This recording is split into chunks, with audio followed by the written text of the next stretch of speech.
Chromosomes. Little strands of nucleic acids and proteins are the fundamental genetic instructions that tell us who we are at birth. Most people are born with 46 chromosomes, but each year in the United States, about 6,000 people are born with an extra chromosome, making them a person with Down syndrome. If you've ever encountered someone with Down syndrome, you know that they are some of the kindest, most joyful people you will ever meet. They truly have something extra. My name is Lisa Nichols, and I have spent the last 24 years as both the CEO of Technology Partners and as the mother to Allie. Allie has something extra in every sense of the word.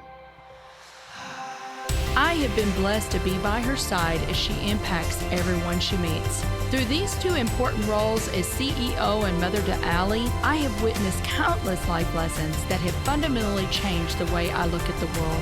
While you may not have an extra chromosome, every leader has something extra that defines who you are. Join me as I explore the something extra in leaders from all walks of life and discover how that difference in each of them has made a difference in their companies, their families, their communities, and in themselves.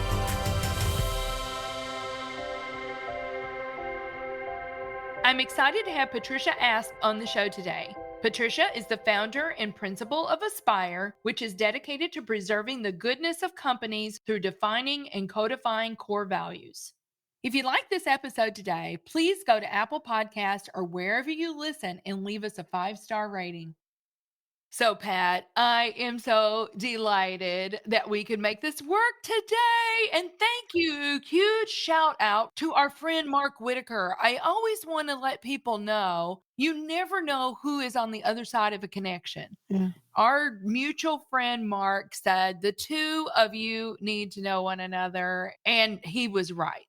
We do need to know one another. We do, and I am delighted to be with you today, Lisa. This is just great. I know we'll have fun. Oh, we definitely are going to have fun. So I know you're in Nashville now, but you were not born in Nashville. You were born in Michigan. I want to tell our listeners a little bit about how you grew up. I love what you say about your dad. So tell us a little bit about how you grew up. Well, I was raised on a dairy farm in the Upper Peninsula of Michigan. The youngest of three. My dad was an equal opportunity kind of guy before it was a law. So I was raised in a very faith-filled home. My mother was the spiritual leader of our home, and we worked together. I mean, the work ethic was a huge part of it, but also the sense of duty and responsibility and being part of something bigger than yourself was really a key element of growing up. They believed in education, so we all went to college and chose totally different career paths. Well, I know for you, you chose something in dietetics, and we'll talk about that. I love the farm life. I've got so many friends, Pat, that grew up on farms, and so much of what you said, you understand teamwork. The work ethic is like bar none because, when you've got animals in that, if you're not there doing it, then nobody's doing it. And so, Right. so I know that, you started out your career as a dietitian, but, what I really want to get into truly is I know that you were a 25-year executive at ServiceMaster. ServiceMaster is a global Fortune 100 company, $7 billion in revenue, 14 different operating companies, 5,000 locations. It was a huge job, and you've done a lot of different things. Tell our listeners, if you would, I know that they've heard of ServiceMaster, but they may not understand all of the different brands and the operating units under ServiceMaster. There's a lot under there. Well, at the time, the 14 operating companies were made up of brands that were more well-known, many cases, than ServiceMaster. Terminex, True Green Chemlon, Mary Maids, American Home Shield, Furniture Medic, all the different components. There were two elements of it. There was a institutional side, and then there was the consumer residential side. So we were in healthcare, education, business and industry, basically throughout the world. Yeah. So I know our listeners are going to be familiar with a lot of those brands, but Before we get into what you were doing there, I do want to talk to you a little bit about culture. And I know culture was really important at Service Master, and you guys had four main objectives. You say culture is very company specific. The culture of a company is made up of the values and beliefs, but the values and beliefs are values and beliefs of the people in the company. It's all interconnected. But why don't you tell our listeners about the objectives at Service Master? We had 4 objectives: to honor God in all we do, to help people develop, to pursue excellence, and to grow profitably. The first 2 goals were the end goals. The last 2 were the means. And remember, we were a publicly traded company. We had to hit the quarters, we had to hit the year end. Our mission was to be an ever expanding and vital market vehicle for use by God to work in the lives of people as they serve and contribute to others. Obviously, we were a service company. The service. Yeah, and culture, I think Peter Drucker said it best. Culture eats strategy for breakfast. And our culture was a key element of the uniting. It was the uniting factor. We grew a lot by acquisition starting in about 86. We had significant expansion.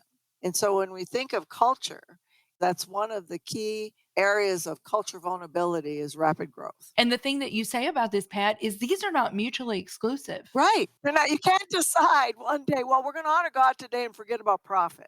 You just can't do it.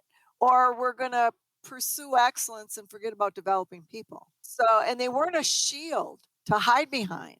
We couldn't hide behind the objectives for non performance. For sure. I mean, you had shareholders. I mean, it's like if you pursue the developing people, but you're not growing profitably, you're not going to be in business. You're not going to have people to develop. So I think that's so And good. to your point about shareholders, that's the stewardship part of it. Absolutely. Those shareholders invested money in our company, and we had an obligation and responsibility and duty Right. for those shareholders from a stewardship perspective. Yeah, very good. So all very interconnected. Well, I want to talk about because you had, I don't know, 9 lives when you were a service master. I said you had so many different roles. I mean, you were president of the service master management, you were the EVP of hospitality, the SVP of strategic management performance improvement. You did so many different things when you were there, Pat. And the question I want to ask you, if you were going to speak to a younger woman that is on her career trajectory, how did you have the confidence that you could step into those things and the courage to step into all of those different roles? Did you always get tapped on the shoulder or did you ever raise your hand? Tell me a little bit about that. Part of the service master philosophy was development through new roles and responsibilities, kind of a succession planning. So I grew up in management services and the contract management side. But when I was promoted to corporate, you had to learn the consumer side of the business and the residential side of the business. So once you left your little world, I grew up in dietetics and food service, then I took on more responsibility in healthcare and then ultimately education and that from a development perspective, and then moved to the corporate world of service master. My advice is don't wait until you know everything before you raise your hand. You're going to learn as you go. You're going to have people around you. 51% of being smart is knowing what you don't know and then find an expert that does. Because if you wait until you know everything, you'll never take on more responsibility. And what I learned, it wasn't the knowledge I had as much as it was the questions to ask. I love that. And I think that's the misnomer sometimes because I think women think, oh, I don't know enough about that. So I can't do that. But like you said, Pat, you're not supposed to.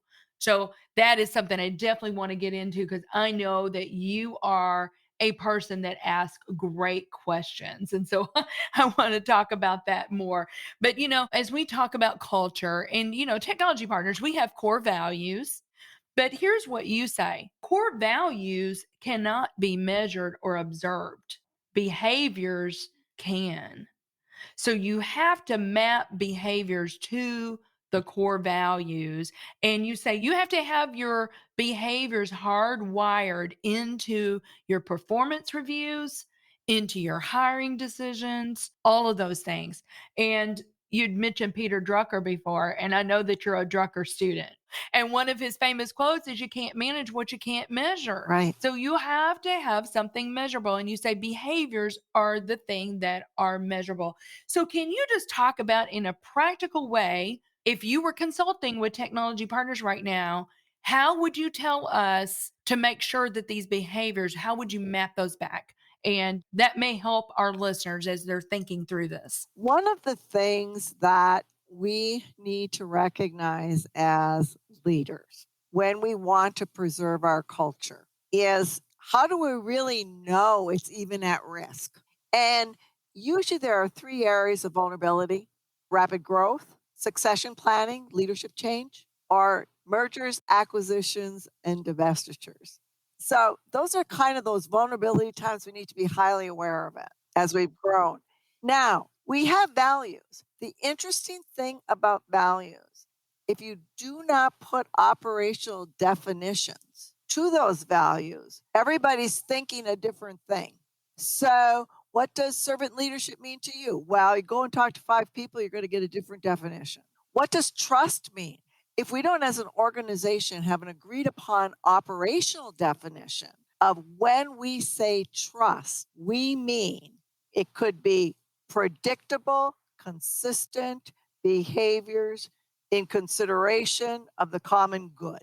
Maybe that's trust, but you need an operational definition. Then we have to ask ourselves, what does trust look like? What behaviors do we expect to see evident when trust is being practiced in the workplace? Because you can observe a behavior. And when you don't see evidence of it, you can coach. Right. So what happens is you set yourself up for continual teachable moments, and it allows the person not only to be, but to become. What are you becoming as a result I love that. of being part of the organization? Yes, it's more tangible feeling. Well, Pat, we've got so much more that we need to talk about, but we do need to take a quick break and we'll be right back with Patricia Asp. Hi, everybody. I just wanted to take a second and tell you about something our team at Technology Partners can do for your business. We have spent over 2 decades partnering with organizations and helping them solve their IT needs from a 360-degree perspective. A huge part of how we solve those needs is by developing custom applications of all shapes and sizes. If your team is looking for software and an out-of-the-box solution just isn't right, it's time to consider how we might be able to help. Go to tpi.co/custom apps and learn more about our awesome capabilities. Welcome back, everyone. We were just talking about some really good stuff. But for a company, we're talking so much about culture and we're talking about how important it is. But what kinds of data could someone be looking at? What are those red flags that possibly your culture is getting a little wobbly? Here are a few: turnover rates, litigation cost, hard time filling positions, workers' comp claims. And so you begin to look at the data. If you're doing an employee survey, some of your engagement criteria could be what is starting to erode. And it's important to pay attention. We talked about that, Pat. It's called a red flag for a reason. We cannot bury our head in the sand. I love the engagement. We do that.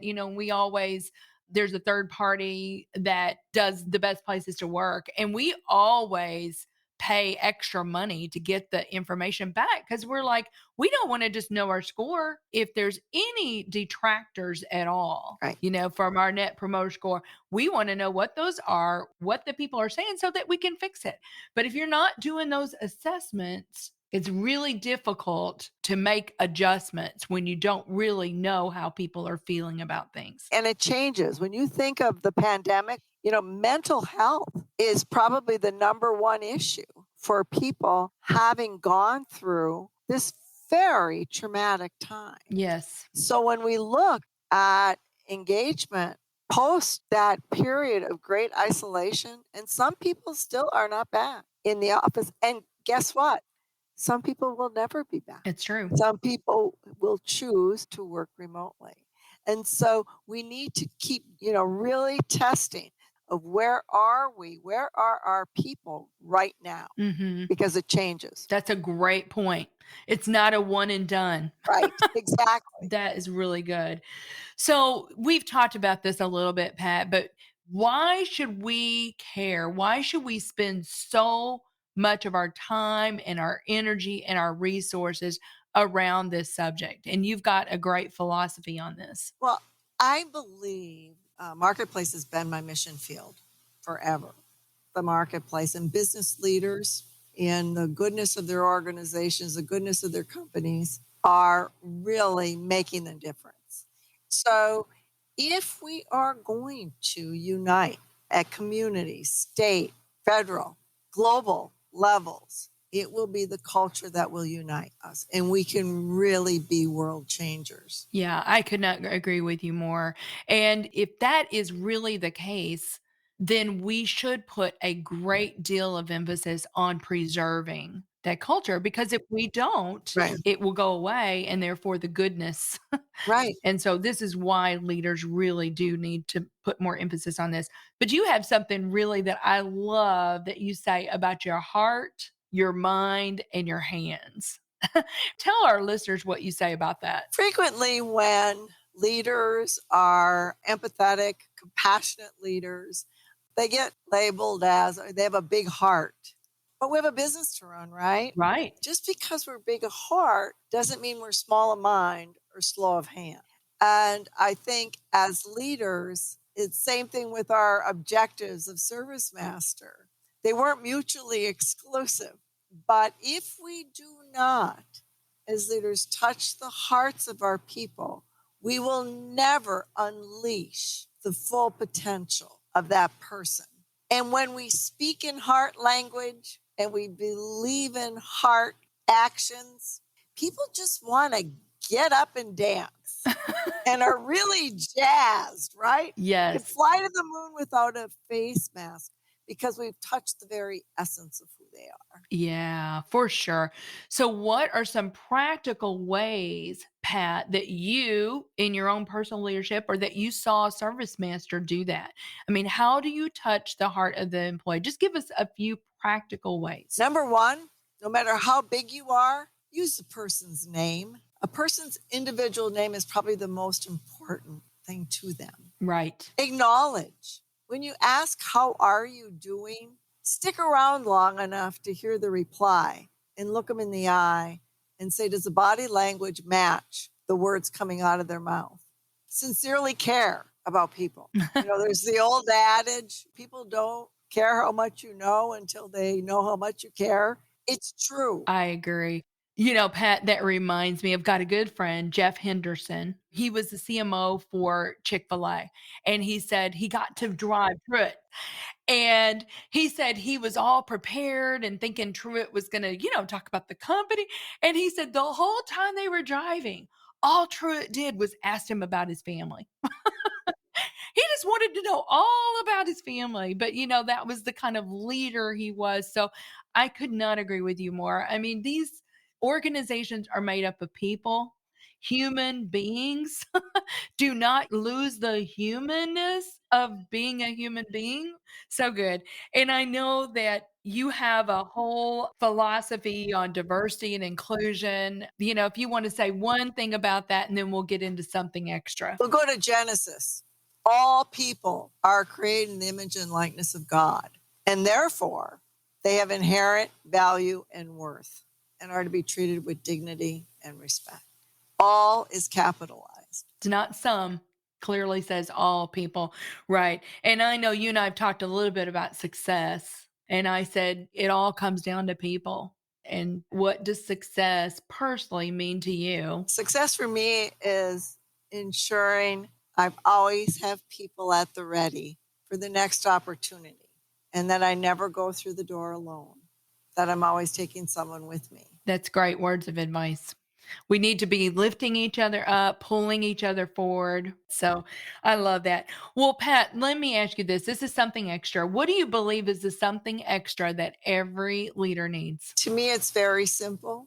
Treat everyone with dignity and respect, no matter what the title, no matter what the job they're doing is. They are created in the image and likeness of God. I love that. Well, Pat, what is coming up for you? I'd love for you to be able to tell our listeners about anything you're excited about, how they can get involved. What would that be for you? I am so excited about preserving the goodness of companies and organizations. Today, more than ever, it's necessary, it's needed, and for business to be the world changers that we know is absolutely mission critical to bring together our world right now, for me, is the time. And I couldn't be more excited about helping leaders do that. Right. So I know that you have Aspire. And you know what? This is so funny. I just had a light bulb moment.